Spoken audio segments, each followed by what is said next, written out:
I'm John Fleming. I was military police during World War II, private first class, serial number 1717-6576 with the 726 Military Police Battalion, Company C. Went into the Army in May of 1943 in the reserves, and I was called to duty in September of 1943. When I was in high school, I got the habit of cutting a small column, kind of like an editorial, out of the Wichita paper and putting it in a notebook, which we still have, and just for something to do. And I remember, I'm trying to remember back, and that's December 7th, 41. I remember being home that Sunday afternoon, and all of a sudden over the radio was the announcement that the Japanese had attacked Pearl Harbor. And of course nobody knew. They had to mention it was in the Hawaiian Islands because nobody really knew where Pearl Harbor was then. This was kind of a shock to everybody that this attack had happened because we had no inkling. You know, living in a big town, in high school, and really not following too much of international news. Well, we had no idea. And of course, the higher ups there in Washington had no idea anything like this was going to happen. Going back to school the next day, I really don't remember what the reaction was. You know, I think the word out was, well, they were a little bit shocked that something like this would happen. And that's about the only reaction I knew. Now that was in 41. I was, let me see, I was a sophomore at North High, Wichita High School North. So in 43, I went ahead and went down and enlisted in the Army, and I was in the Army Reserves. That was in May of 1943, and I graduated in June. And in September of 43, then I was called to active duty. I chose the Army because it was, well, if you think available. I didn't know how to swim, so I knew that Navy was out. And I didn't know much about Air Force at all, so I just went down and enlisted in the Army in May, in the reserves, in May of 1943. I was 18 in July, so that's the only thing I could get into. If I wanted to get into the Army, was to just volunteer into the Army Reserve.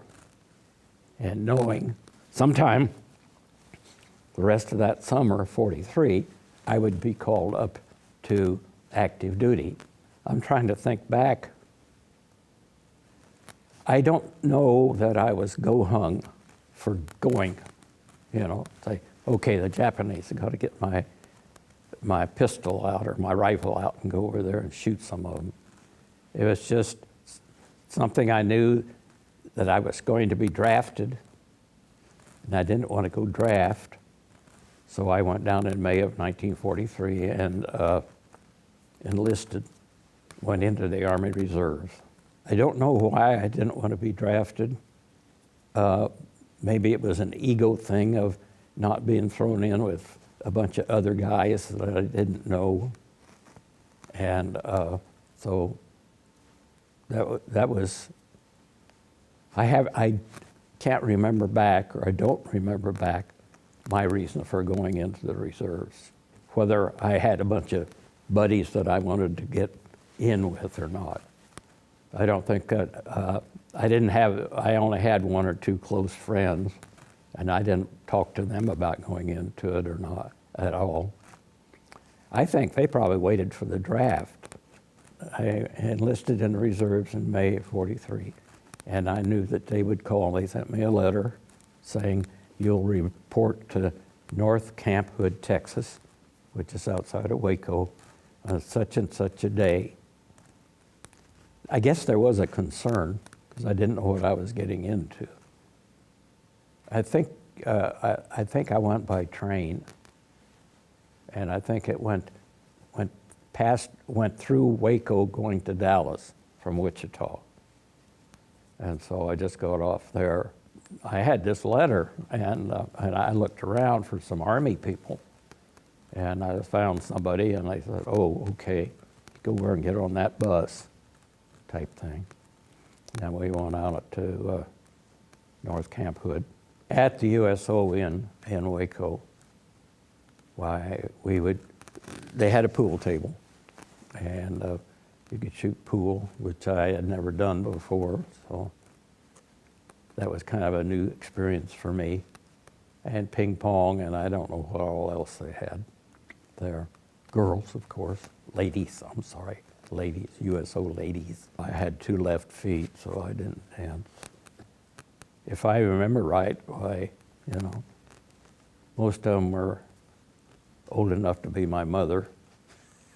Because they had the ones that were 18 and 19 and 20 either off to college or somewhere else working. So North Camp Hood was a boot camp, Army boot camp. We were in, I'm trying to remember if we were in squad tents at first, where there's whatever, eight guys in a tent. Each of us got your own cot. And then we went to bivouac over in Louisiana at Lake Charles in bivouac, which was pitching a tent out in the middle of a field. Fortunately, the guy I was tented with lived in Lake Charles, and so I had the whole tent to myself at night. He'd go home and sleep with his wife. And of course, they had us out drilling, marching, platoon marching and stuff like that. That's about all I remember, was just trying to learn Morse code. I don't think there was anything else to it. Now, about that same time, and you could look back and check with military, they had a unit that were pulling people that had good grades in high school out to go to a university thing. And so they had pulled me out to go to that. And I sat somewhere, I don't know what I was doing, for about 2 weeks. And then we found out that they gave up on that program. And then I went back into this military police battalion. That would have been in September of 44, 43.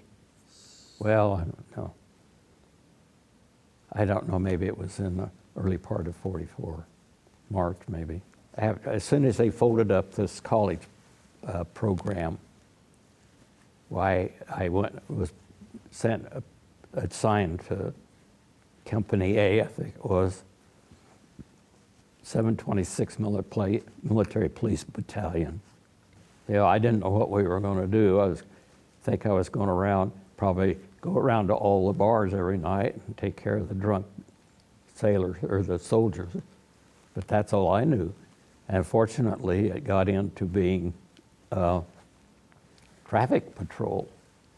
And so we stood out in the middle of an intersection, and here come traffic. And you learn how to stop traffic and who to tell to go first next. I did my military training, some of it there in Louisiana, and then we were shipped to Michigan, Camp Custer, Michigan, the middle of Michigan. And we had what they called PO, I think it was Preparation for Overseas Movement, was what it was called. And I remember thinking, oh my gosh, being Kansas and wheat, which is brown, everything was green. And there's fields and fields and fields of cabbage there in the middle of Michigan. Big round heads of cabbage all over the place. Yeah, we did some training there, and they tried to get me into did-it-da-da-da Morse code, which I couldn't get. The only thing I know is SOS. Did-it-da-da-da, did-it. And then we went from there, and I don't remember whether it was by train to Boston. I don't know whether it was 2 or 3 days. I don't remember much about Boston as to whether we off the train and onto the ship type of thing. It may have been that type of thing. If you can imagine a standard size ship, I remember we were stacked 7 or 8 high, and you couldn't put your knees up lying flat on your back without hitting the guy above you. That's how close we were stacked up. And the other guy, here is a steel post to hold up your cot, and the other guy was about this far away from you, over there. And then there was an aisle, maybe 2 feet wide, on this side of you. And you were, I don't know, 6 or 7, stacked up 6 or 7 high on these cots. They were canvas cots. I never had any problems sleeping. One thing I do remember was chip and paint. If you were ever there in the Navy, you know, chip and paint. That's all they did. The paint had been put on 3 or 4 layers thick, and it had to come off. So they gave you a crowbar this long, like this, with sharp edges on it, and you spent your day chipping the paint off the deck. And then no dust mask, and a lot of dust. And then I don't know whether, I never got into the painting crew. I was on the chipping crew. But that's part of the stuff we did going over. Oh, I got motion sickness. Yeah, I got seasick. I remember when we got ready to go to dinner at lunch, noon meal, walking over an open air, starting down this set of stairs down to the dining area, and this blast of hot, smelly fumes coming out of the kitchen and the dining area. And I don't know how often, whether I was sick all the time or not. It depended on what I had eaten, I think. This I can remember was what we were used to, because it was Army rations. Sometimes you would get a K-bar, chocolate bar full of vitamins and stuff, about 5 inches long, a ½ inch wide, and 2 inches or 3 inches this way. And that might have been breakfast. And then you would have a full meal. You stood up to eat. You'd walk in, pick up your tray, take your plate, and they'd put all this stuff on it, and then you'd go over there, and where there was a space, set your tray down and eat your food standing up. We didn't have any place to sit.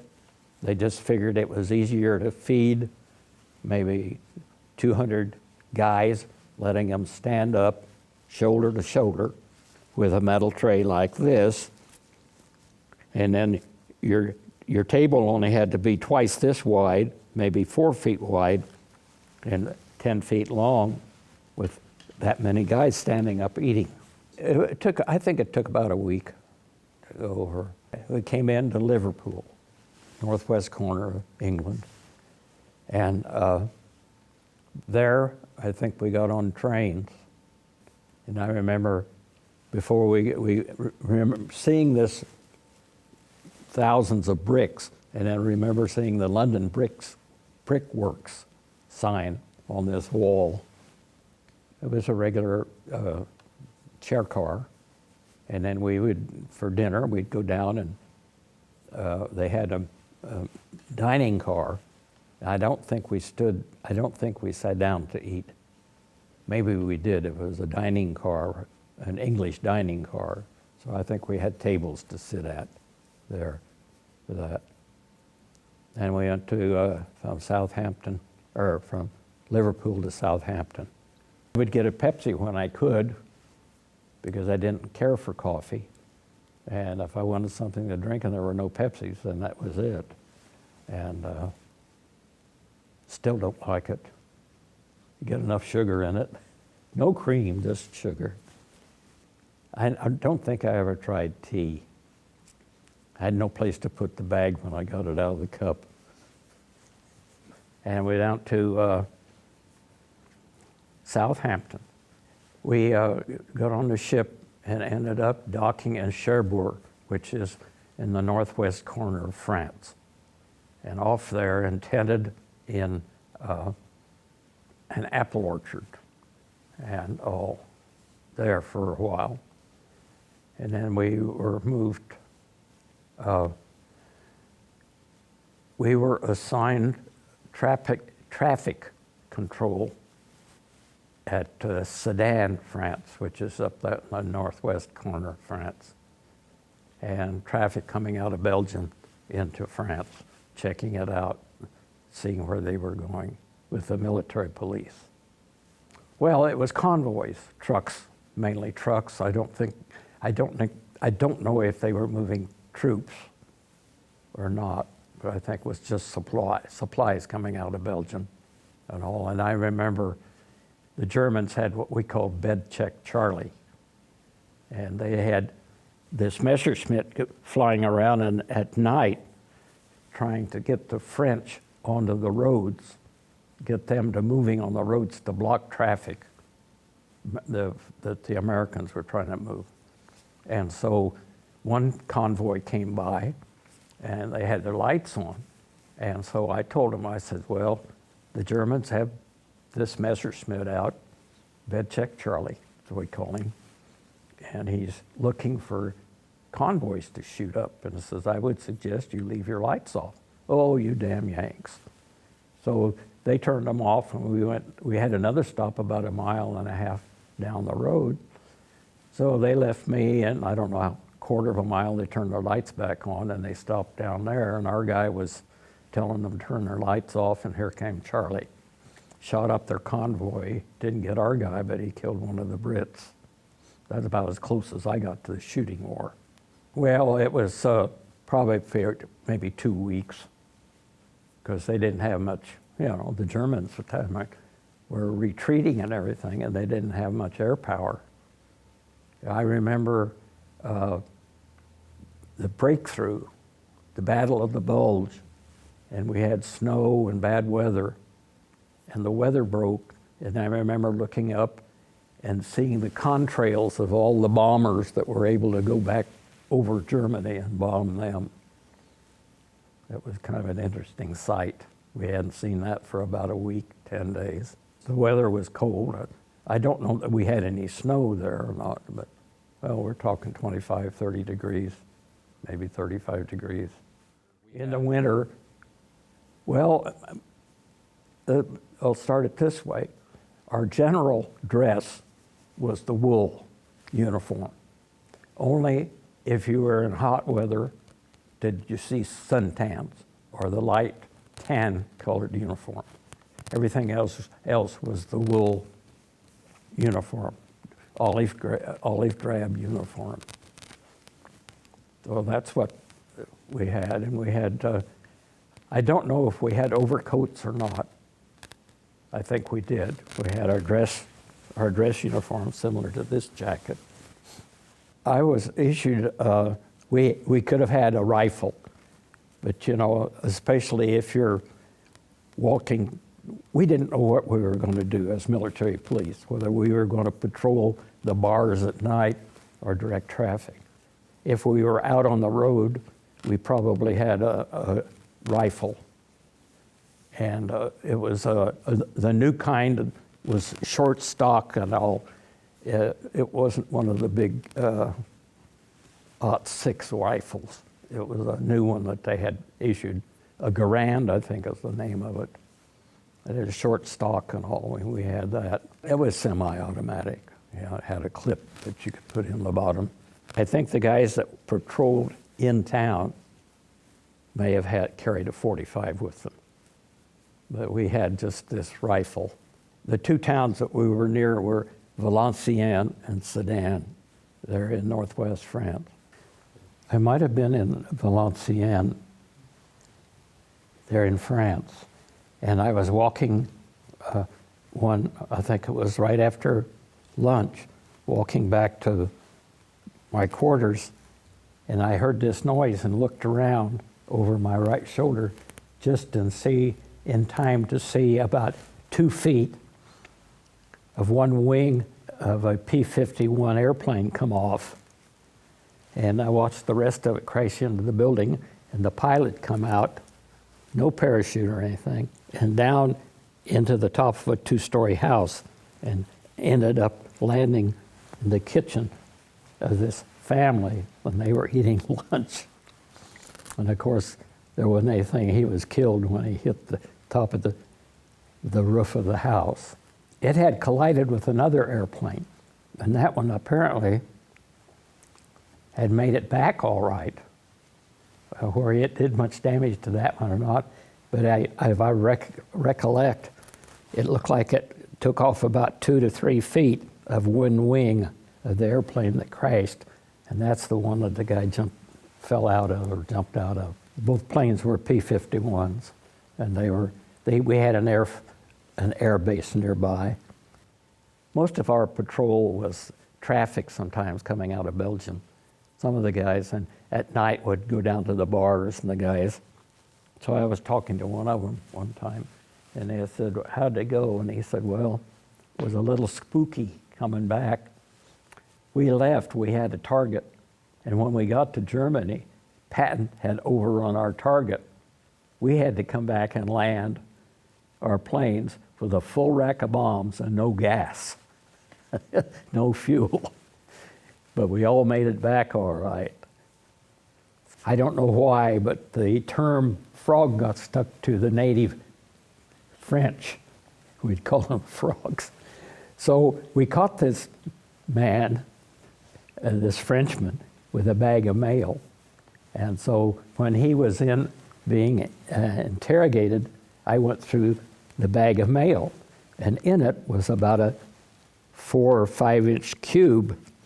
And I looked at the address, General Dwight Eisenhower, et cetera, et cetera, et cetera. Return address, such and such a street, Abilene, Kansas. It was obvious a Christmas present from his mother in Abilene to Dwight Eisenhower there in France. And then we went transferred, I think by truck, or I don't remember being on the train, but on the truck, or maybe by train, went to Nice, France, down in the south. Very disappointed, no sand on the beach. It was all cobblestones and all. I don't remember what the farmland was like. I don't remember. There, Cherbourg was apple orchards. They had a lot of apple orchards there, but down in southern France, I don't remember. Of course, Nice is a good-sized town, and disappointed in the fact that the beach was not sand, it was all cobblestone. I don't know that the Germans got that far west. Whether they got into Nice, I don't think they got into Nice. We may have seen some bombing by the Germans, but I don't remember too much destruction of the towns or of the houses and stuff. I was working traffic control as a military police there in town. And at the corner, it was the corner of 2 streetcars, that intersection. And there was a glass waiting room with all the electric stuff in it. And so when they traffic, I'd sit in there, and so this young lady came out and with some hot coffee. She spoke a little bit of English, and je parle un petit peu français. Of course, you know what that means. Un petit peu. No, I picked up a little bit, and I won't say what I learned on the tape, because there might be somebody from France listening.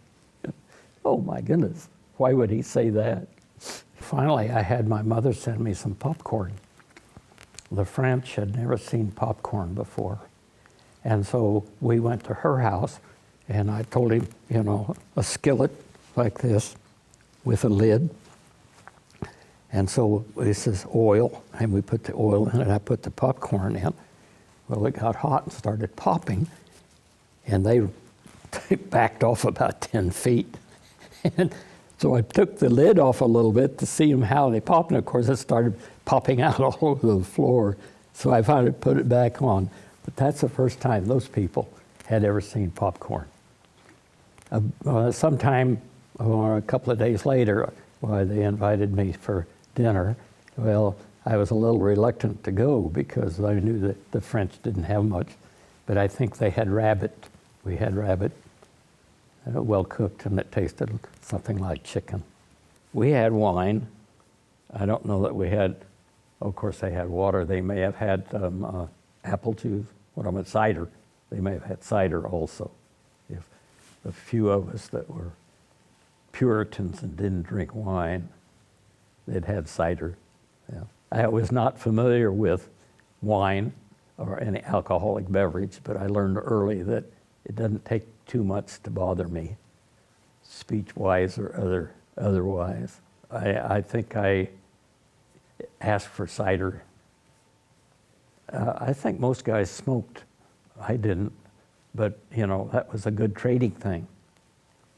You could trade cigarettes for, I don't know what else you'd want, but of course the Army and supplies and stuff. But, the French, I don't remember what I got, what I would trade for, but either that or sell it to them, and then I'd have some francs to buy something with.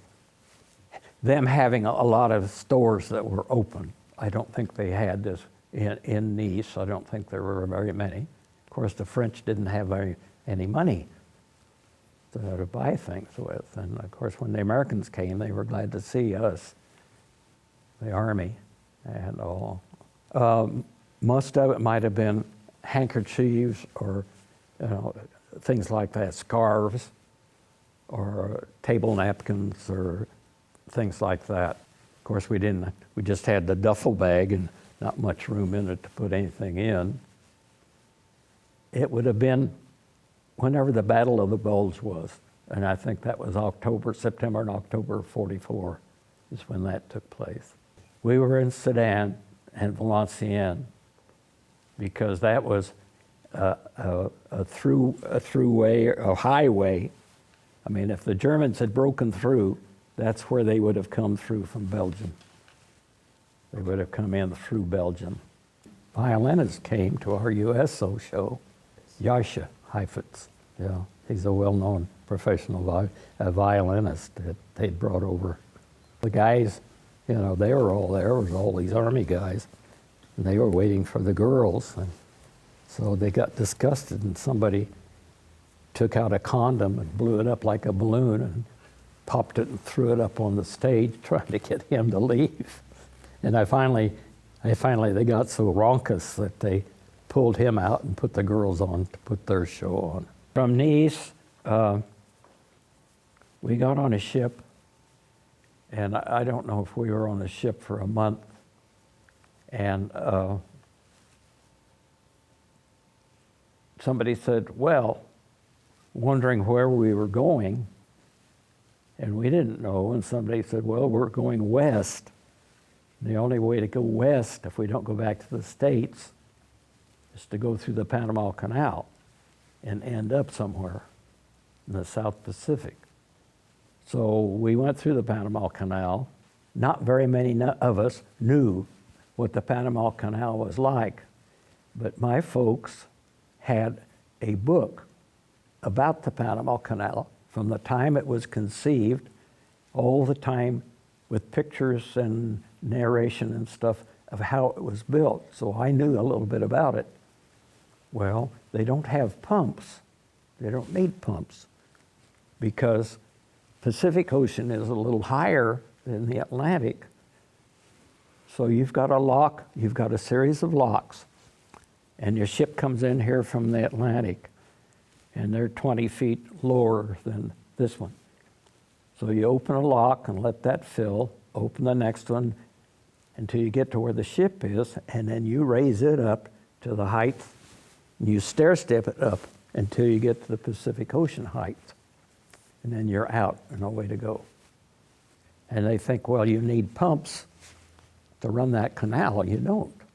You just open up a lock and let the water go where it needs to and all. And you can just change water back and forth from the different locks. And that's the way you raise and lower your ships. It may have taken us, I can't think more than a day. So we went through the Panama Canal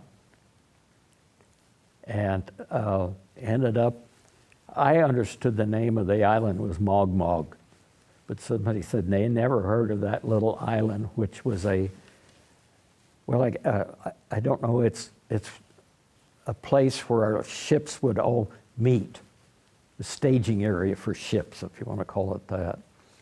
And somebody said they had never ever heard of the island of Mogmog, but I remember being in this one area, and there were 10 or 12 ships all there, supply ships, and I don't think there were any, any battleships, but there were some cruisers, some of the smaller warships there, and it was kind of a staging area. We may have been at Mogmog or the Mog Island for 4 to 5 days. I don't know if there was much gambling, poker or anything like that, because not many guys had any money, but I remember them shooting dice. They found that in the latrine, the floor was concrete, and then you had to step over to go into the next room, and the dice would roll the dice up against this barrier, and they'd bounce back and get your number. I remember them doing that. Well, it would just be like rolling it up against a brick wall. They'd shoot craps a lot. I didn't have any money, so I didn't get into that.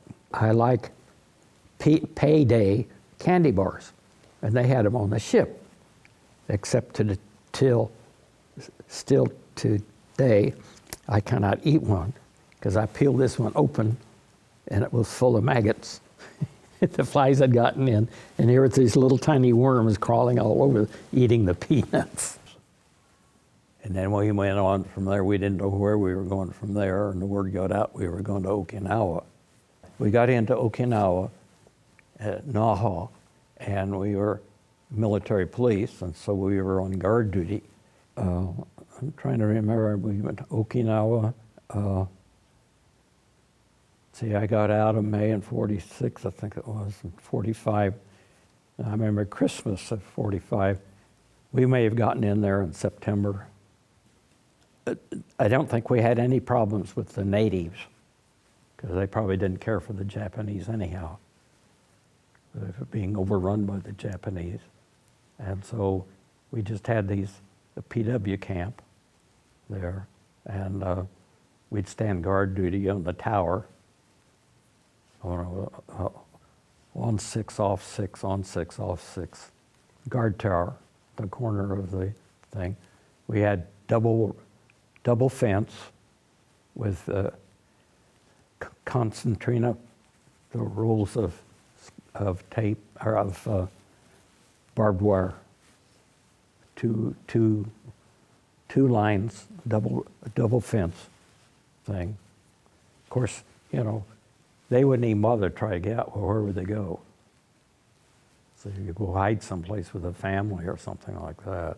Saw this piece of wood sticking out of the ground with figures on it, obviously Okinawan or Japanese, and I picked it up and was going to keep it, and some of the Japanese prisoners started waving their arms and yelling and stuff like that, so I just went back and stuck it back in the ground where it had been. It was apparently a religious symbol of some kind, whether it was a prayer stick or if that's where somebody had been killed and buried, I don't know. In Okinawa, it was kind of mountainous. They would dig a hole in the side of this mountain, and that's where they would bury people. Now, whether they let them fall apart first and put the bones in a box and put it back in there, I do not know. We had heard that to give up and to become a PW, prisoner of war, was to lose faith, face, and a disgrace to your family in Japan. But I don't, what else could they do? The Okinawans didn't care for them. They would have turned them in and all. So they just had to live with that stigma of having given up. But of course, they didn't have anything to eat, so that was their best thing to do. They had Japanese high school students come here and as an exchange program. And I was the only guy around in the area that was not working. So Takashi came and stayed with us, this Japanese. He was in charge of the students and all. And the only problem we had was he smoked like a chimney. And the blue bedroom, I don't know if it still smells of smoke or not, but he stayed with us. But I remember one time, we have a lot of pasture, and Margaret, my wife's favorite thing was when the kids came, go paint the fence. We had cast iron gates and stuff like that. So Takashi and I were out there painting one time, you know, and his comment was, you know, had we known how big the United States was, we would not have started the war. Because I think they thought of the United States, of all 48 states, of each one of them being an individual country, kind of like an individual country with no unification and not realizing, you know, that we're all stuck together and we're all fighting for the same peace or whatever you want to call it. Well, I remember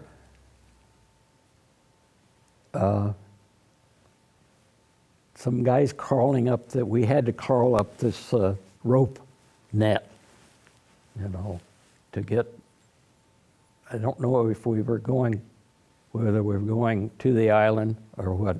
Somebody said, hey, the Japanese just gave up, and somebody says, okay, let's go have a beer, type of thing. There was no celebration with our guys, with the troops on the ship and all.